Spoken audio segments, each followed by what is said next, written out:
Hello and welcome to another episode of BergenStages Television, our entertainment magazine here at Bergen Community College. I'm Jim Bumgardner, your host, and today we've got an awesome show for you because we've got three of the actors that are starring in our upcoming production of The Drawer Boy. So please join me in welcoming Mark Tunnis, Joseph Hughes, and Ray Parente. Well, welcome back, Ray, to the show. Welcome, guys. Thank you. Thank you, Jim. You're playing Morgan. I am playing Morgan. You're playing Angus, and you're playing Miles. Yeah. Great. So we're going to talk about the show because a lot of people don't even know this script at all or don't know the story at all. So, but I think we want to know you a little bit better. And I know, Ray, we've talked, you've been on the show before, so I know we've talked about you. So give us a quick synopsis of how we got you here at Bergen.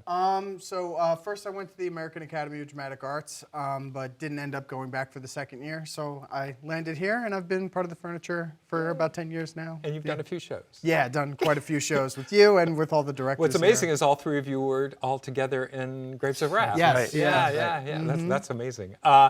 How do we find you, Joe? A long roundabout way. I actually started college here when I first got out of the service at Bergen back in the 80s. I had no idea. Oh, yeah. Oh, my gosh. Oh, yeah, I'm an alum. And then I went to school in Stroudsburg, did theater out in Stroudsburg, and got out of that.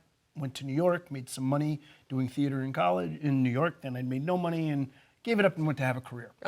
In a roundabout way, Grapes came up, and I auditioned. And I was told I'd be a fine Casey, and here we are, and Tom brought me back in, and I can't get back out. Yes. Professionally, I still work. I'm a stunt performer. I work at the New York Renaissance Fair. I do all kinds of other shows where I do most of my stunt work now rather than my traditional acting. It's great to be back here and get back to my acting Good, chops. get back to the acting chops there. Mark. I came here through my English class that I teach here at Bergen, but I had been an actor previous to that. I'm an equity actor, actually under the name of T.C. Tannis. Then I've been doing stage shows for many years. Studied at Brandeis University near Boston. Yeah. And have done a lot of stand-up comedy and taught a lot of acting. So it's really nice that everything ties together here at Bergen. Yeah. So stand-up at Brandeis, or did you do it just? I've done it, well, at Brandeis and after. So New York, New Jersey, Boston, a lot of places. Cool. Yeah. And improv based as well, or just stand-up? Some improv, not as much. More improv and acting. Oh, we got to see you do that. Yeah. It's just a side of you. I'm going, what? Well, I'm sitting now, but we'll try. In 2 Fridays, we get an improv group together up here at the college. Yeah, there you go. Okay. Be a part of it. It's That'd be fantastic. awesome. Ray and I do it. Peter runs it. Yeah. They're basically teaching the kids how to run a Herald. Oh, great. It's fun. Yeah. But it's also, we're hoping to get a course here in improvisational theater to improv comedy and that sort of stuff. So it's kind of cool. I find the improv arts help in all forms of theater when you're...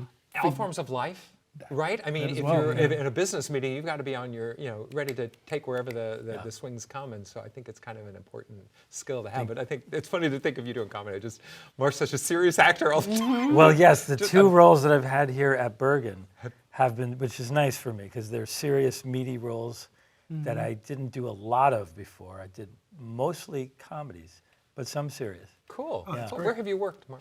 I've worked in New York and New Jersey at the Hudson Theater Company. I did a lot with the Garage Theater Company, the Women's Theater group. And regionally as well, or you just stayed in the area? Yeah, regional theater and some New York. Yeah. Cool. That's great. Yeah. And Joe, where did you pick up stage combat? Stage combat, when my daughter, who's an actor, got cast at the New York Renaissance Festival, because she was 12, they needed a parent to be there. I didn't tell anybody I used to be an actor. I didn't tell anybody that I had any stage combat chops. I wanted her to shine. They put me in a role, and they needed somebody to get beat up, so I decided to take a fight call. And the next thing you know, because in another way I look, I have a beard, I present as an older person, but I can move like a young person. I can do all the falls, I can do all the hits, I can do all the stuff that I need to do. You saw in Grapes when Casey gets killed, I get hit in the head with an axe handle. Yeah. And I still remember everybody's face when I dropped. And not only do you own stunts, you choreograph? Oh, I stunt work choreograph. too, Yeah, as I do. well? I choreograph fight work.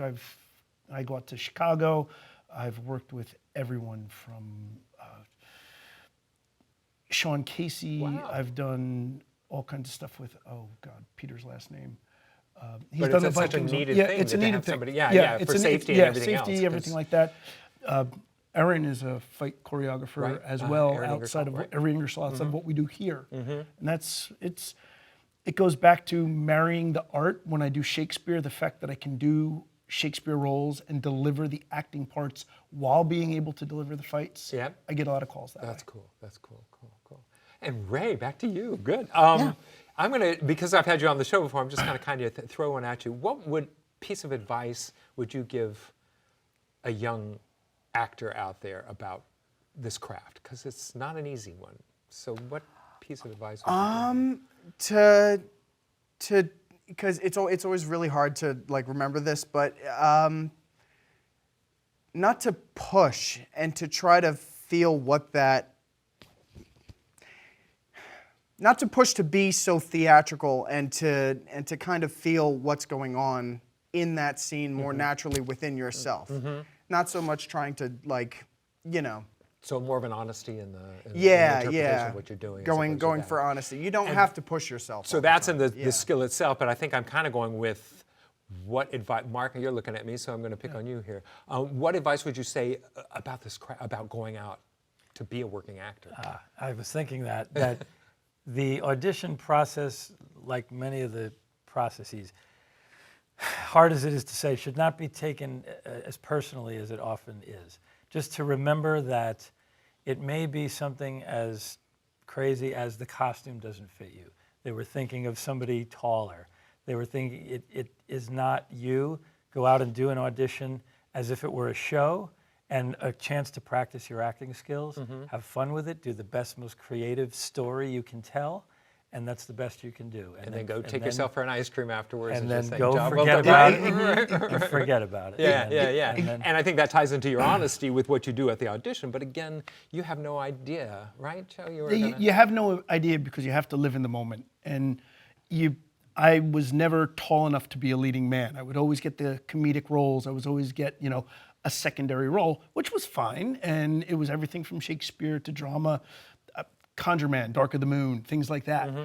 It wasn't until I've gotten older that I found my niche just simply because of the way I looked and what I turned into. So keep going. To your point, don't let it get you down. Don't let it disgust you. Just They could have offered it to someone else and they're waiting to hear that, but they wanted a backup just in case, and the person took it. You never know that. your role will be there. Yeah, And I'm getting offered more work now. And it's always a gray area whether I take my professional day job that I make money with, let that go and jump back. I've been getting offers back in New York. I'm like, do I take it? Do I want to? Yeah. That'll get me 6 months worth of, but then many months of no.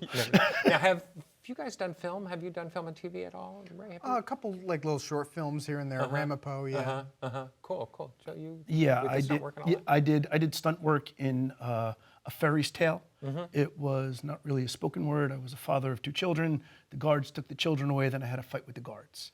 Lots of camera angles, getting beat up, knocked down, and then go off and thank you very much. But you were in the film. I was in the film. Mark, 1 or 2 independent films and a couple of little television things here and there. I think, yeah. Cool. I think it's exciting that Netflix and all these studios are coming in and building these great opportunities for people. So I think, as you're saying, just get out there and do your thing is a great part of it. So what is your favorite part about being an actor? How about that one, Joe? I'll start with you. What is your favorite thing about going to a rehearsal now? What? The living in the moment. You've got to turn off your outside world. Now it's your lines, it's your partners, it's your director. You find all of your life's experiences to turn that role into truth. Cool. Find the truth, let the magic happen, and then that will be your focus. That will take you along. It's surfing. Yeah. It's surfing. Once you drop in and get on the wave, it's beautiful. Cool. Ray, what is your favorite part about being an actor? Learning about different kinds of people, different times and settings, of course. That was always something. It's always like an anthropology and history lesson, like all wrapped Which is into cool, one every yeah. time. People yes. forget about that. It's not just learning that one character in one part. It's what the whole. So, Mark, Yeah. what I is think your? my favorite part is Joe. Why? Thank you. I am also a writer. So as in writing, which is finding a balance, I love to find the balance between the real, as Ray was talking about, the truth, and also being a storyteller at the same time. So finding the balance where it can't be completely real because you have to project it in a certain way or do it in a certain way, but it also can't be too presentational. So I love finding that balance. Oh, cool. That's great. Yeah. And what do you tend to write? Playwriting or? I've done playwriting. I have done a lot of pieces that have been published, stories for magazines, humor pieces. Working on some longer ones now, but that'll be in the future. Oh, cool. That's great. And you teach English? I teach English and writing. But not literature, just English and writing. Yes, here it's writing mostly. Where else do you teach? Well, when I've taught at other levels over the years, there's been some literature. Oh, okay. Great. So if I had to ask you, before we get into talking about Drawer Boy in a second, what period do you love to do the most in theater? Is there an era, a genre of theater that you like over in a skinny minute you would run in or just anything? That's a good question. Don't mean to stump you on that one, just if there's something I would have to say for the stunt work that I do, Shakespearean, the sword work, the stuff that I do right now, Renaissance times, medieval times, because the physicality is much more flowing and beautiful. Do you do horse on horse? I do horse stuff. Yes, I do horse as well. That's actually how Aaron Ingersoll and I got to work together a few times. Horse, yeah. So that is more artistic, whereas stuff that I've done where I show up to sets and it's either get shot, get thrown over a table or something like that, more in modern times.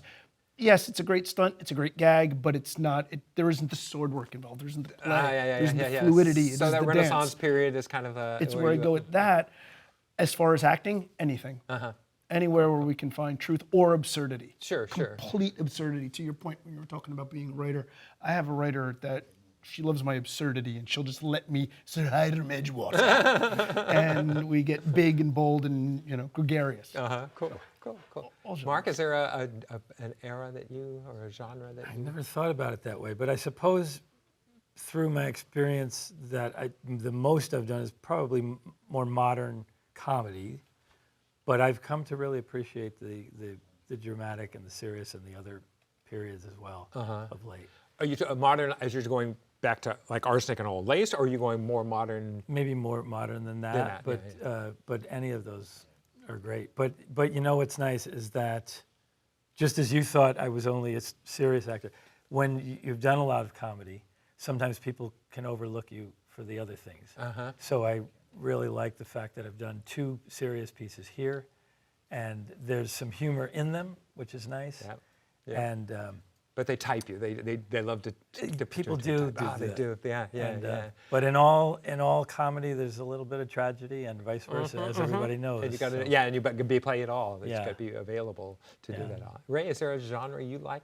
Audio you love, so I'm gonna. I for Has the the same lines reasons down. I always love the kind of like Renaissance sort of those things for that like niche, and but I always love plays that are from the past like century or so that we can learn a lot of the lessons that they're trying to teach us to bring into the next century, I guess. Right.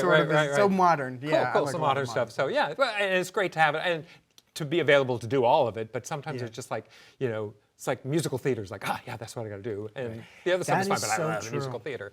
So it's fun to look at other eras of going. Gosh, I would love to do Greek, Greek tragedy. I want to do that sort of thing. So it's kind of fun out there. So let's talk about Drawer Boy, because this is kind of a completely different thing. Michael Healy wrote it. Tom O'Neill is directing it, and you guys you are the cast. You are the 3 that are in this play there. So you auditioned for the play, and you just kind of got into the rehearsal period of it as well. Mark's, we're going to talk about each of your characters. We're just going to take a quick break there first, but we'll get into talk about your characters and then where we go into this process of doing this play, because it's such a great story there. So we're going to take a quick break right now, and we're going to come back and talk with Mark, Joe, and Ray about The Drawer Boy. Come right back. Why come to Bergen? Our Bergen community spans far and wide. Throughout Bergen County, the state of New Jersey, and, in a very real way, the world. From alumni and local residents looking for ways to become part of our Bergen community, to college offers a variety of opportunities, such as Anna Maria Saccone Theater. Students also choose Bergen because it provides students with a well-rounded educational experience and affordable tuition. No matter where you want to go, Bergen will help you get there. When people think of scholarships, most think they can never get one. But thanks to Bergen Community College Foundation, it's possible for any student to obtain a scholarship. From students who are first generation to those in the LGBT, students who come from across the globe to those born right here in Bergen County. There's something for everyone. So how can we support this foundation? By donating and spreading the word. To learn more about what this foundation has done for the students, visit their website, foundation.bergen.edu, to learn more. You can help us help others achieve their dreams.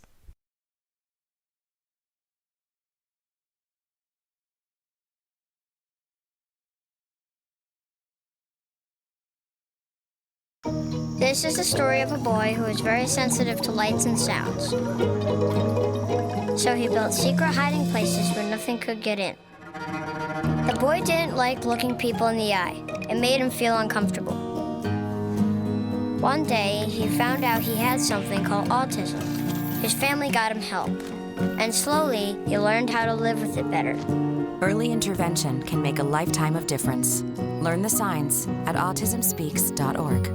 Hi, and welcome back to BergenStages Television. Today we're talking with Mark Tanis, Joe Hughes, and Ray Parente about The Drawer Boy. We've kind of spent the first half talking about you guys and about the theater business. So now I want to talk about this incredible story, because I don't know if you ever even knew this play before you suddenly came in and started rehearsing it. So who wants to give a little background of what the story's about? Mark, Joe, Ray, do you guys? Sure. Go for it. In brief, it's a story of two World War II veterans, two bachelors. One is, my character is the caretaker, and Joe's character is the other veteran that lives with me. We went to war together. We came back together, and we now exist together in Farmhouse in southern Ontario. And a young actor, played by Ray, comes in, and from the big city, Toronto, and would like to learn about farming. So he asks if he can work and stay with us for a couple of weeks. Great. And the story ensues. The story ensues. Yeah, I don't want to give away too much stuff, but I think it's such a great story. So it's set in 1972. So it's the summer of '72. On a farm. And Ray, why do you want to learn to farm? I think that's the important. Why does an actor suddenly come into this? So, like as we were talking about earlier, in Canada there was a big movement to kind of push for theater to kind of reflect more of the Canadian culture and some things from their area, just like America was doing. So a couple of actors from the Toronto area went out to go live among some farmer folk and learn like how that day-to-day life works, so that he could go back and put it into a project, and turn it into a play, so that we could. Yeah, and it's an interesting thing. A lot of people didn't even know this happened in the 60s and 70s in Canada. This collective, let's get to be more, not just needing a playwright there, that the actors could create this by going out and learning about people. So it's such a unique thing that went on, very hippies kind of, very living theater kind of stuff there. But it really helped inspire new playwrights to come out of Canada because of it. But I think it's really kind of cool that you do. So when Miles shows up at this, has he even called ahead? He no. He just shows up on with the his farm. bags Shows up and like says, the "Hey, Avon can I live here and work for you and help for free?" Just so he can get that experience. Watch us do what? Be farmer. Yeah. I'm going to be a farmer, and then you're going to write this play about it. So they know that you're the whole reason that you're here is not just to help, but to write this story. Yeah. And do they know it's more than just about farming, that it ends up being about them, or does that take shape as the story goes along? I think that shapes as the story goes along. I think it shapes for Miles as the story goes along. When he first gets there, he's thinking about like writing stories from the perspective of a cow, but that doesn't seem to be like there's a whole. And Mark, I think especially Morgan likes to punk him. Yeah. Morgan is a little bit of, obviously, an older generation, a little bit more of a square. And he sees this kind of semi-goofy actor in his mind and he sees that desire to write from the point of view of a cow, thinks it's silly. So I feed that part of him, but in a mocking way and without him realizing. Sending him off to milk a cow and has no idea. Yeah, what things that's, like that. Yeah. Give him all kinds of. It's kind of like the senior prank. Walk past the elevator, they end up, past the pool, and there is no pool. There's no point. It keeps going. It keeps going. It's the lead carpenter on a set saying, "Go get me the left-handed hammer." They go looking for it everywhere. Yeah, and I think that's kind of fun. I think that's his own sense of humor. It's his own laugh at all this. But Joe, your character's so unique in all this. Now, you guys were best friends before you went off to war. Yes, we were. And that you went to war, and I think in World War II you could sign up and say, we want to go together wherever we're stationed, if I remember. That was a way, from the way I understand it and the way it's when we're reading the play. We were best friends growing up. The farmer, I was going to be the architect, would have been the architect. Hence the name of the play, The Exactly, Drawer Boy. The Drawer Boy. Is not a set of drawers. No. It's about a drawer boy. Or drawers that you wear. Or the drawers you wear. Morgan suggested we go have a sense of adventure and go join up, and we go fight in World War II. Because you were right out of high school when this Right happened, out of high right? school. Yeah. Right out of high school. I was going to go to college, but we decided to do this before going to college. Gotcha. I was supposed to go to university. You were going to go work the family farm. And So farming was what you always knew, Morgan. Yes. That was Morgan. What you were going to do. Yes. Cool. All right. And then tragedy strikes. Uh-huh. Tragedy strikes, and the play's about guilt and untruths that are told to protect friendships and someone taking care of someone that they feel that this is now their charge because there's the guilt behind what has happened to them. And then the tragedy of when those untruths start to unravel and reality starts to be shown and memories start coming back. Yeah. But Mark, there's such a protection that you have for Yes, there's all the things that come along with caretaking. There's a love, there's a protectiveness, there's a resentment, there's a weariness, there's a responsibility, there is a love, and it really is and very so this is like complicated. 20 some odd years later. Yes. From World War II that you guys are there. So you've been on this farm, Yep, working 30 this farm. years, The two of 30 you years. making this happen. 30 years. 30 years. There you go. And now, and then you come along. What is your reaction to these two guys? Do you know you've been punked, or you just? I think he's pretty oblivious for the first little bit. He starts to kind of get some sort of idea that maybe there are some things that he's doing that are unnecessary. Yeah.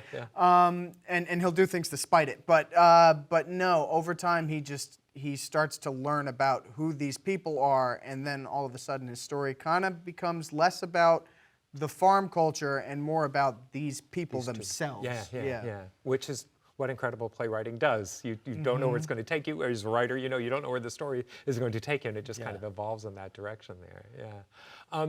You have a fascination with stars as well, your character. Yes. Why is that? What is it about stars? Well, I don't want to reveal too much because it's a big part of the story, but it takes me back to a place that I remember before I don't remember anymore.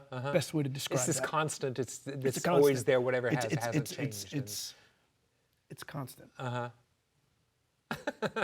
the constant. That's there. And that is very important in the play. That is a piece of Angus that was gone forever. And it's starting to come back creates. You will laugh very hard in this play, and then you'll cry. Yeah. It's a heartbreaking play when you watch the unraveling of the original lie to keep everything untruth, not a lie. It wasn't a it was an untruth to keep the homeostasis that the two of us have been working together with love. After all these with years, absolute which you would have love gone to your grave Yes. had Miles not shown up. Yes. This would have just stayed where it, Yes, where it was. The first act, we are in this homeostasis of, yes, Morgan, the love, and you see the love, you see the companionship, you see the caring, and my trained response. And Miles, you're just kind of observing this, but you do Yeah. contribute as well. Yeah, I kind of, I get curious. Yeah. I get curious about the whole background, and my prying is kind of what makes all this. And do you think it's the prying as the actor creating a play, or prying because you genuinely are fascinated by these guys? At the point where he starts prying, it seems to be that the intention is to do something for the play. Gotcha. Yeah. And then suddenly humanity takes over. Yes, exactly. Good. Yes, exactly. So Tom O'Neill's directing it, and you guys are in the blocking process, I assume, at this Yes. point, putting it up on its feet. Where does this all take place, Mark? Where does our location? Graham Fry is creating our set The design. main set is right in the cabin that they have been living in for all these years. There's a little kitchen, there's a table, there's some areas around the set where some chores can be done. There's a little bit of an outside area that will come into play, and the action really takes place there. Right, this on this farm. Yeah, just one location. You go off to go to different parts of the farm itself, but we don't actually.